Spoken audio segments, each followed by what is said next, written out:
All right, some other little tips for you guys who are tackling a project like this.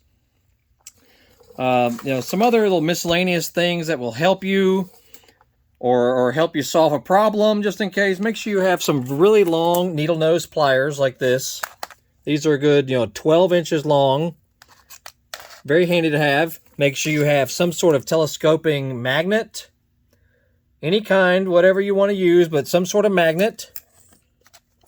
Of course, a flashlight, especially a magnetic flashlight, because just stick it right there, while you're working on it, whatnot. You don't have to hold it or have a third person holding it for you. Because, see, after I did, one last little flush with the radiator, this stuff here, the radiator coolant flush, which you'd seem like, no big deal. Who needs that? Look what, let's see.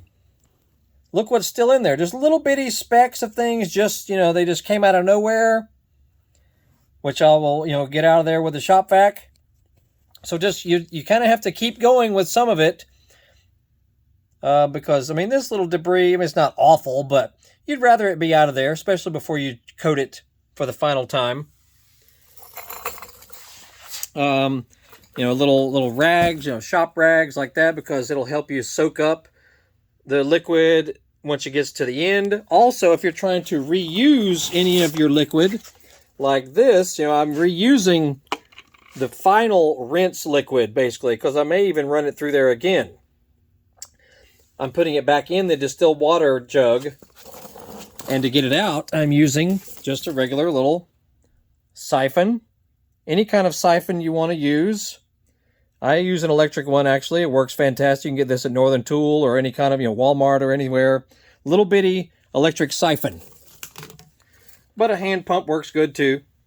It just helps you, hold on to some of the liquid if you want to, or it just helps you get liquid out of there a little bit easier than sloshing upside down and having to go outside, back inside, and back outside, and back inside. It just helps you do a few things. Also, a heat gun helps you dry it out on the inside, or any kind of a space heater or a little fan or something, because you do need it to be as dry as possible, especially for the very final steps. There's a few things, that can just help you. Look at the fuel pump. Holy cow! Now we still have to do some soldering because the solder points or of the little eyelets, for the connectors, some of them were so rusted that they broke off. Like to, this area right here. All the little connectors completely broke off from the, those are from the float. See those little connectors? They completely broke, so I'll have to redo those. No big deal.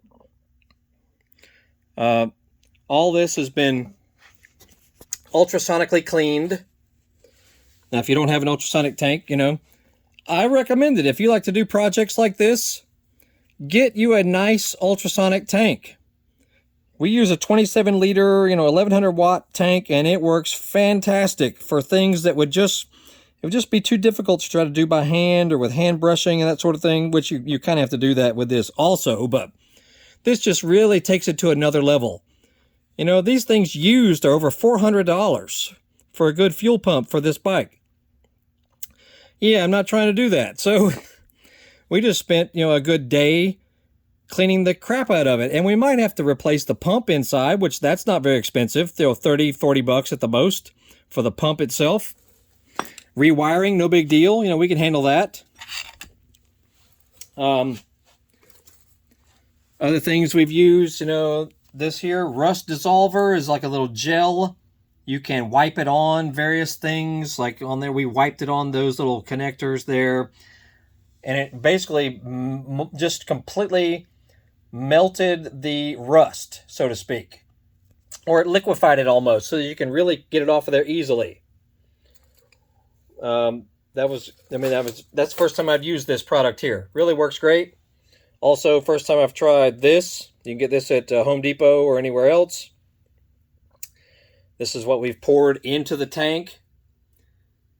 for the agitation portion, which was mixed with miscellaneous nuts, bolts, ball bearings. Just throw it in there, basically. You know?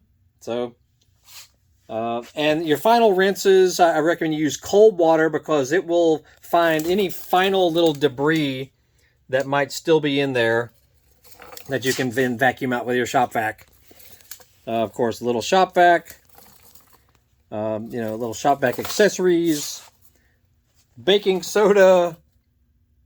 It neutralizes, the wall of the tank to go with your distilled water and all that. All these are things that'll just help the final step of recoating the inner tank so that it will hopefully never have this problem again. So it sounds like a lot going on here, and it kind of is. But when you're dealing with, this tank, if you try to buy a new one, oh shoot, $800, $900 easily. To replace a fuel pump, you're talking $400 to $800, depending on if you want to go new or used. And if your tank is in good shape on the exterior, it's really awful to have to just replace it. If the inside is the only issue. So anyway, just want to throw some of those ideas at you of things we've learned, and I've done several tanks now, and I've tried to improve my method every time. And this is definitely looking good. So, some stuff. So make sure you check out the previous videos and other videos. We got all kinds of repair jobs and things we do and stuff and things. We're going to do that little rusty section right there on the arm of the float. No big deal. So check out our videos, man. We got all kinds of cool stuff that may help you. And make sure you Google bike. You can Google Biker Dave, or you probably really should Google Horsepower House. We're all over the internet, including Facebook, eBay, Amazon. And watching a little TV here also. Cool. Anyway, see y'all.